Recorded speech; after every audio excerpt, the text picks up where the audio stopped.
À la une de ce journal, sécurité maritime. 40 auditeurs formés à la manipulation des marchandises dangereuses transportées en vrac. Distinction des sociétés coopératives agricoles. Le président du conseil d'administration de CADESA COP-CA reçoit 4 prix. Enseignement supérieur. Techno Mobile octroie des bourses d'études aux étudiants de l'université Nangui-Abrogwa. Nous y reviendrons. Madame, Monsieur, merci de nous rejoindre pour l'actualité sur Business 24 Africa. La sécurité maritime en tête de cette édition. L'ISMI, l'Institut de sécurité maritime interrégional de l'Académie régionale des sciences et techniques de la mer, a organisé la cérémonie de clôture du second stage de formation sur la manipulation des marchandises dangereuses transportées en vrac. La session de formation avait pour objectif de renforcer les capacités des participants sur la sécurité dans les ports d'Afrique de l'Ouest et du Centre, conformément au recueil maritime international de cargaison solide en vrac et autres standards internationaux. Ce sont une quarantaine d'administrateurs des ports devenus experts en gestion de crise en cas de pollution marine par les hydrocarbures et la manipulation des marchandises dangereuses en vrac. Dans le contexte actuel où les activités portuaires se diversifient et le transport de marchandises dangereuses devient de plus en plus fréquent, l'Institut de sécurité maritime interrégional de l'Académie régionale des sciences et techniques de la mer s'est engagé à renforcer les capacités des acteurs du secteur portuaire. Vous savez que nos ports ces dernières années font l'objet d'accidents récurrents qui sont liés à la manipulation des matières dangereuses. Et également la question de pollution marine. Aujourd'hui, avec le golfe de Guinée, qui est de plus en plus utilisé, la question de pollution d'hydrocarbures constitue une menace croissante.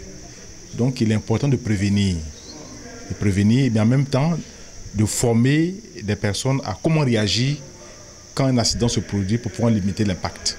À la suite de cette formation, je les invite à pouvoir pratiquer dans les différents pays tous les conseils, toutes les méthodes conseillées lors des différentes sessions de formation. C'est une formation qui est très capitale, très importante et ça a été vraiment très enrichissante et nous prions que le niveau 2, parce que c'est le niveau 1, nous prions que le niveau 2 puisse être vite fait afin que puisse approfondir davantage les connaissances qu'on vient d'acquérir au niveau 1. Cette formation pilotée par l'ISMI est soutenue par ses partenaires techniques et financiers, dont la coopération allemande, l'UNITAR et l'AGIPA aussi. Elle s'inscrit dans le cadre du projet SafePort pour une meilleure gestion des zones portuaires en Afrique de l'Ouest. C'est un reportage signé Michel Brou. La Côte d'Ivoire accueillera du 26 au 30 novembre 2024 la 14e conférence de l'Association africaine de télédétection de l'environnement.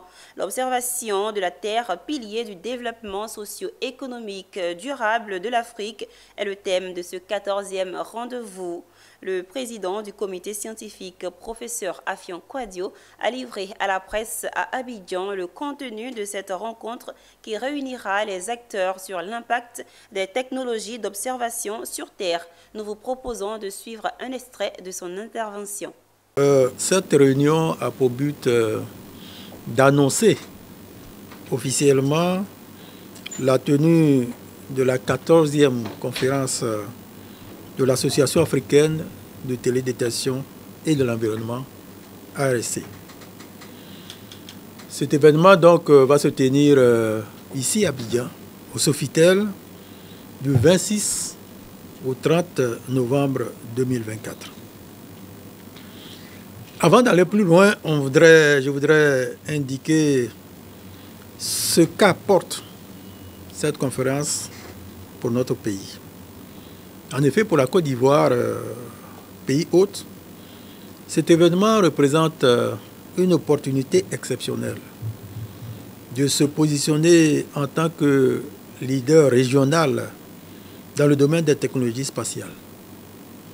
C'est également une occasion pour Abidjan de rayonner en tant que centre stratégique pour la promotion des solutions technologiques au service du développement durable.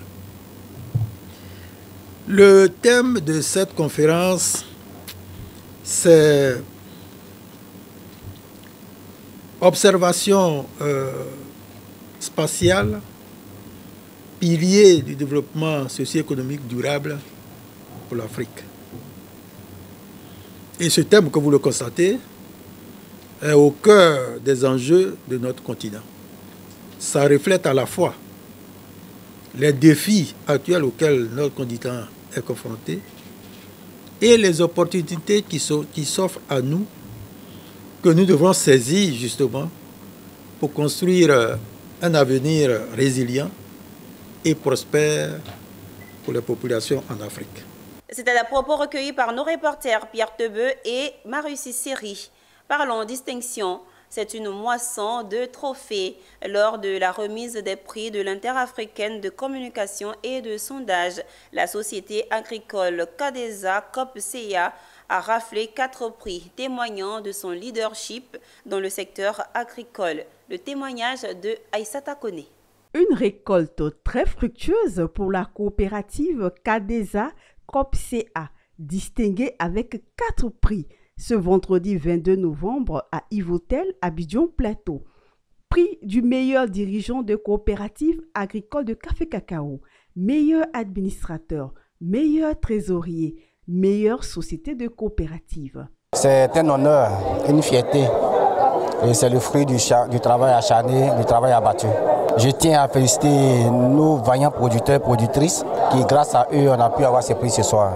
Nous avons déjà accompli ne doit pas être pour nous une fierté au point de pouvoir oublier l'essentiel. Oui, après nous avons d'autres générations, il faut que chacun se donne à fond pour repenser l'agriculture. Il faut dire que ce prix représente un couronnement de toutes nos activités de développement que nous menons au sein de la coopérative et c'est une fierté pour nous ainsi que pour tous nos collaborateurs qui œuvrent nuit et jour pour l'atteinte de ces objectifs que nous nous sommes fixés. Une sélection rigoureuse est justifiée par le directeur général de l'Interafricaine de communication et de sondage, ICS. C'est la qualité de travail et le dynamisme. Et surtout, Cadesa COP lutte contre le travail des enfants. Et c'est ce qui est cher à la première dame de Côte d'Ivoire. Et aussi au niveau de l'emploi. L'emploi, Cadesa s'est mué en société coopérative et qui emploie beaucoup de personnes. Voilà. Beaucoup de personnes, près de 180 personnes qui l'emploient dans ses démembrements. Une note sur l'éducation. Dans le souci de démystifier les métiers de sciences vis-à-vis des jeunes filles, Junior Achievement Côte d'Ivoire et ses partenaires avaient entamé un programme de 2 jours appelé Girl in STEM, débuté le jeudi 21 novembre 2024 à Abidjan. Ce programme consiste à mettre les femmes au cœur de la transition énergétique, ce qui explique l'acronyme STEM, sciences, technologies, ingénierie et mathématiques. Pour cette édition, les bénéficiaires sont les élèves du lycée municipal Koumassi 2 et du lycée jeune fille de Yopougon. Faire voir à la jeune fille qu'elle peut rester féminine tout en exerçant. Il travaille dans divers domaines, entre autres la science, est le but principal de Junior Achievement Africa et ses partenaires. Girls in STEM est un programme spécial consacré aux jeunes filles. Un programme qui est mis en place pour renforcer les compétences en leadership des participantes. L'objectif, c'est de démystifier les métiers des sciences pour les jeunes filles, ou de manière commune, faire croire aux jeunes filles que tout ce qui est dans le domaine de l'énergie et des sciences est plus un domaine masculin. Mettre les jeunes filles en contact avec des femmes qui sont dans ces domaines. G-Venova, qui est une structure qui est aux avant-postes de tout ce qui est la diversité. Nous avons voulu depuis quelques années imprégner apporter notre contribution dans effectivement l'émancipation des femmes dans le secteur STEM. Le ministère de l'Éducation nationale, à travers la chef de service à la direction de la vie scolaire, Kwakunzan, envoie un message chaleureux aux parents pour encourager leurs filles à exercer le travail de leur choix. c'est pour nous une occasion de soutenir cette structure. Cette fois, ce sont des élèves du lycée municipal Koumassi 2 et du lycée Jeune Fille de Yopougon qui bénéficient. J'aimerais devenir architecte. Il y a même les filles comme moi, n'abandonnez pas ça parce que tu as du sexe féminin qui tu vas te dire que quoi, comme tu es une fille, tu ne peux pas participer. Non. Aujourd'hui, de nos jours là, non. Il y a égalité entre les sexes, femmes et hommes. Si un homme peut devenir pilote, une femme peut devenir pilote. Ces participantes bénéficieront d'une meilleure sécurité financière ainsi qu'une autonomie future tout en s'inscrivant dans la démarche des responsabilités sociétales. Et dans le cadre de la formation professionnelle, s'est tenu un atelier de restitution des livrables de la phase de cadrage de la Convention du Fonds pour le développement de la formation professionnelle FDFP et ANCAF dans la commune du Plateau. Cette activité visait à porter des réflexions sur les travaux réalisés et mettre en lumière les différents secteurs prioritaires d'opportunités pour le développement économique. Michel Brou et Andrin Salomon. La phase de cadrage lancée le 13 février 2024 était au menu des échanges à l'atelier de restitution des livrables du Fonds de développement pour la formation professionnelle et l'écosystème numérique international pour les compétences métiers. Cette activité a rassemblé des acteurs clés du secteur, des représentants d'institutions publiques, des partenaires techniques et financiers, tous réunis dans un cadre d'échange constructif. Mesdames et messieurs, cet atelier a pour objectif principal de présenter les livrables de la phase de cadrage. Les échanges permettront de répertorier les programmes de formation mieux alignés avec les besoins des entreprises agro-industrielles, d'identifier les opportunités de financement pour soutenir les initiatives innovantes, de partager une feuille de route claire pour la mise en œuvre des recommandations et de définir les prochaines étapes vers le déploiement du projet pilote. Le but de cette rencontre est vraiment donc de présenter un petit peu les livrables de cette phase de cadrage qui a duré à peu près 6 mois, dans laquelle on a mené différentes études auprès du terrain, auprès des différents acteurs en Côte d'Ivoire, publics, privés, institutionnels, dans le but de comprendre un petit peu la situation dans le pays, de comprendre un petit peu les secteurs prioritaires dans lesquels on a une opportunité aujourd'hui de créer de l'emploi. Mesdames et messieurs, distingués invités, qu'il me soit permis d'exprimer au comité de gestion du FDFP et au secrétaire général tous mes encouragements dans la recherche de solutions contribuant à répondre au chômage des jeunes et à la création d'emplois. Cet atelier intervient après la signature de convention le 11 mai 2023 entre le FDFP et l'ANCAF à travers le ministère en charge de l'enseignement technique et de la formation professionnelle pour la création d'un écosystème au renforcement des capacités numériques en Côte d'Ivoire. Toujours dans la formation, la société Technomobile était à l'université Nangui-Abrogwa pour présenter aux étudiants et aux membres de l'administration de l'université les nouvelles innovations technologiques de la marque Techno. La société réaffirme ainsi sa volonté à fournir des produits adaptés aux besoins des jeunes et à l'administration à travers l'initiative Future Étoile. Le but est d'améliorer la réussite professionnelle des étudiants. Après avoir présenté les innovations technologiques de sa marque, Technomobile a réaffirmé pour la deuxième fois à travers son projet Initiative Future Étoile sa volonté de soutenir l'éducation et la jeunesse. Ainsi, 48 étudiants de 4 facultés d'études de l'université Nangui-Abrogwa ont été sélectionnés pour leur excellence et leur détermination afin de bénéficier d'une subvention pour le paiement total de leurs frais scolaires et de fournitures. Ça fait maintenant 2 ans que nous le faisons. Initiative Future Étoile est une initiative que nous menons à l'endroit des jeunes étudiants. Ici, nous avons eu affaire à 4 UFR et dans chaque UFR, nous avons récompensé 6 étudiants. Et donc, nous leur apportons une aide financière pour les aider à payer leur scolarité et également à pouvoir se procurer certains effets scolaires qui les aideront pour leurs différentes études. Des équipements pour l'université et un appui technologique pour l'administration universitaire ont également été octroyés. Nous apportons du matériel pour l'université parce que nous savons qu'ils ont besoin de soutien de ce côté-ci aussi. Donc nous avons fourni 10 vidéoprojecteurs à l'université ici, et également des téléphones qui sont même notre marque déposée. Je pense que le partenariat privé est un partenariat très intéressant sur lequel il faut s'appuyer. Voilà, pour plusieurs raisons. Parce que c'est vrai que le partenariat public-université est important, mais le partenariat avec le privé nous apporte un soutien inestimable. Les étudiants ont salué l'initiative Furtu Étoile et ont invité leurs camarades à prendre au sérieux les études. Il faut dire que les étudiants sont les leaders de demain. Donc les impliquer dans votre différentes initiatives en rapport avec la technologie, c'est une très bonne initiative et nous apprécions vraiment cette initiative de venir jusqu'aux étudiants pour les impliquer. Cela nous permettra non seulement de nous scolariser, mais de nous permettre également d'atteindre nos objectifs les plus sûrs, de réaliser nos rêves. Quant à mes amis qui n'ont pas eu la chance de recevoir ce prix-là, je leur demande de travailler dur, de persévérer. Au total, ce sont 3 360 000 qui ont été octroyés. La marque Technomobile a récemment fait un grand saut en intégrant l'intelligence artificielle à l'ensemble des nouveaux smartphones. C'était un reportage de Sandrine Kwame et c'était ici. Parlons également dans ce journal de l'ENCA, École nationale supérieure de statistique et d'économie appliquée. Ce temple de savoir s'est doté d'un nouvel amphithéâtre et a rénové un amphithéâtre déjà existant.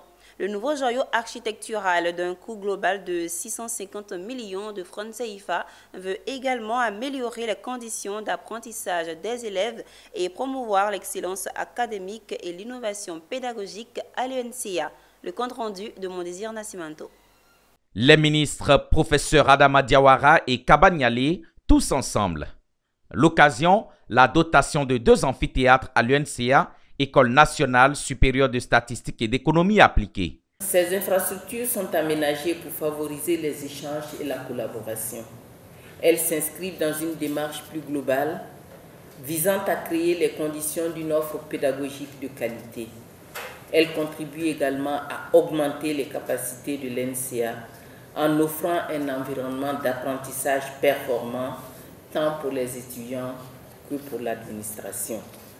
C'est donc avec une immense fierté que nous procédons aujourd'hui au baptême du premier amphithéâtre rénové du nom de Amphithéâtre Claude Coulibaly et à l'inauguration du nouveau centre de conférence comprenant le second amphithéâtre. C'est un joyau architectural flambant neuf, ce deuxième amphithéâtre inauguré à l'ENCA. Son coût, 650 millions de francs CFA. Entièrement achevé en 2022 et 2023, la réhabilitation de l'amphithéâtre Claude Coulibaly existant en 2020 et la construction de l'amphithéâtre François Yatien Amigué en 2021 visaient 3 objectifs principaux. Selon les ministres professeurs Adama Diawara et Kaba Nialé, il s'agit de garantir des conditions de travail optimales et sécurisées pour les étudiants et offrir un cadre de travail performant pour l'administration. Avec l'inauguration de 2 amphis, moi, en tant que ministre de l'Enseignement supérieur et de la Recherche scientifique, je suis vraiment heureux. Vous allez comprendre pourquoi. Parce que notre dispositif d'enseignement supérieur se caractérise par un certain nombre de problèmes systémiques, parmi lesquels le premier qu'on cite, c'est l'insuffisance de la capacité d'accueil dans nos structures publiques d'enseignement supérieur. Pour sa part, Dr Hugues Kouadio, directeur de l'ENCA, a exprimé sa gratitude aux différents ministres Moussa Sanogo, ministre du budget d'alors, et Kaba Nialé pour leurs efforts conjugués depuis l'élaboration du projet jusqu'à son achèvement. Rendons-nous dans la capitale politique ivoirienne. L'Institut national polytechnique Houphouët-Boigny a organisé la 10e édition des doctoriales, une plateforme d'échange pour les doctorants. Le directeur général adjoint de l'Institut a souligné l'importance de cet événement qui permet aux étudiants de présenter leurs travaux de recherche et de partager leur expérience. Charles Kouakou, dans un commentaire de Pierre Tebeu. Placé sous le thème « Recherche, innovation et économie circulaire, quelle synergie ?» pour l'atteinte des objectifs de développement durable.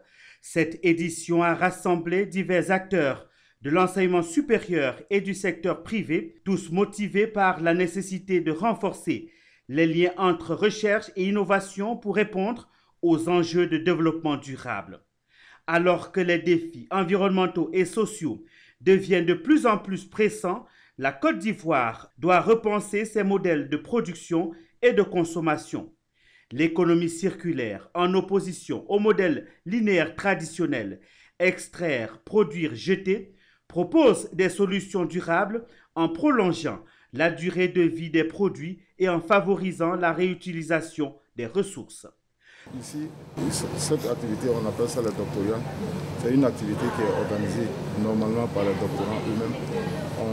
Parce qu'au niveau de la formation doctorale à l'INPHP, on ne donne pas seulement le savoir aux étudiants. On leur apprend aussi à manager, on leur apprend aussi à organiser les activités. Et donc cette activité-là leur permet non seulement de commencer à apprendre à organiser des activités scientifiques, mais ça leur permet aussi de présenter leurs travaux au niveau de leurs camarades et de critiquer leurs travaux aussi au niveau de leurs camarades. Et ça fait la 10e année, je pense que chaque année on ajoute un plus au niveau de notre manière d'organiser, au niveau aussi de la qualité de ceux qui viennent. Nous avons des Ivoiriens, nous avons des polytechniciens, nous avons des étudiants qui viennent des autres universités et même certains qui viennent de l'extérieur. Ce modèle est essentiel pour atteindre les objectifs de développement durable ODD définis par les Nations Unies. L'Institut national polytechnique Félix Houphouët-Boigny de Yamoussoukro, INPHB, s'engage à former des chercheurs capables de jouer un rôle clé dans cette transition. À Saint-Fra, l'organisation non gouvernementale Action en milieu rural a officiellement lancé ses activités. Cette initiative vise à soutenir les femmes rurales travaillant dans l'agriculture en les aidant à subvenir à leurs besoins. Sous la présidence d'Epiphane Zoro Bibalo, président de la Haute Autorité pour la bonne gouvernance et le parrainage du maire de Gbéléban, la cérémonie a vu la présence du ministre Adama Koné et plusieurs élus et 4 régionaux. Le lancement de l'ONG Action en milieu rural représente un rêve réalisé pour la présidente Armelle Zoro. S'inscrivant dans la vision du président Alassane Ouattara qui souhaite faire de l'agriculture un pilier du développement durable, l'ONG se donne pour mission d'améliorer les conditions de vie des femmes rurales. Une mission que nous portons tous et toutes ensemble afin de bâtir un avenir meilleur pour nos communautés. Nous avons souvent observé dans nos régions beaucoup de vulnérabilité, mais paradoxalement à cela, nous découvrons des talents excellents, du potentiel, une résilience qui le plus souvent essaie de s'illustrer. Mais les défis sont nombreux. L'accès à l'éducation numérique, aux ressources de base, aux opportunités de développement et à la formation demeurent pour beaucoup hors de portée. Les bénéficiaires ont exprimé leur gratitude pour cette initiative. En tout cas, Madame Zoro m'a beaucoup soutenue en conseil et c'est elle-même qui m'a mis même en idée de faire une coopérative. Vraiment, je lui tire mon chapeau. Sans elle, je n'allais pas arriver là. Et seul le travail paye. Si je suis arrivée là aujourd'hui, c'est en fonction de mes efforts que je suis arrivée là. Sita Ouattara, la marraine de l'événement, a exprimé son soutien à cette démarche. C'est une femme battante. Je pense que nous allons travailler ensemble. Nous allons faire de grandes choses. Nous allons aller partout, que ce soit des partenariats en Europe, aux États-Unis et même en Arabie Saoudite, dans les pays émirats. Pour marquer son soutien, elle a fait un don substantiel d'une valeur de 30 millions de francs CFA. Epiphane Zoro Bibalo a salué cette initiative affirmant que ce rassemblement illustre la capacité à unir les efforts pour le bien-être de la communauté. À l'occasion de la journée nationale de la paix, les populations du village d'Okofaris dans la commune de Boaké ont intronisé leur nouveau chef. Nanan Krayao Timothée a été porté à la tête de cette localité, devenant ainsi le 13e chef dans l'ordre de succession. La prise des rênes du nouveau chef d'Okofaris s'est faite sous le regard de notre reporter Emmanuel Bonzo. Je suis de Manon,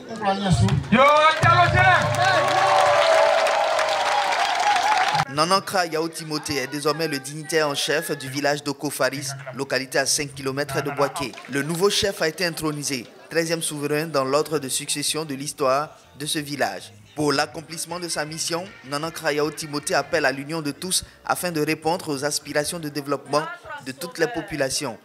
Vraiment, c'est l'union que je cherche. L'union des fils de Fari Oko. Il faudrait qu'on s'entende, qu'on soit unis pour pouvoir réussir cette mission. C'est une lourde tâche qu'on m'a confiée. Mais sans l'union, on ne pourra pas arriver.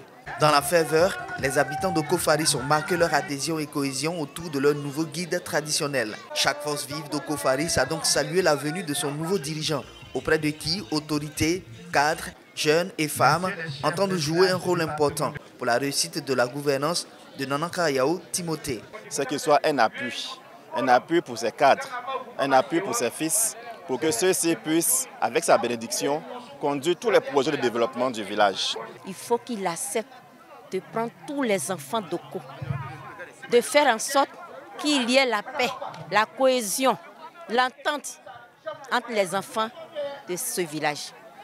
Nous demandons aux chefs de venir compléter tout ce que les chefs d'avant ont fait, qui ont été bien et dignes à Oko.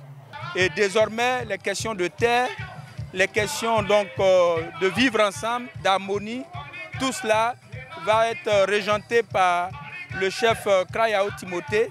Nanankra Yao Timothée, nouveau chef d'Oko-Faris, est un professionnel du bâtiment. Marié et père de 9 enfants, il a pris l'engagement de faire régner la paix et contribuer activement au développement de sa localité.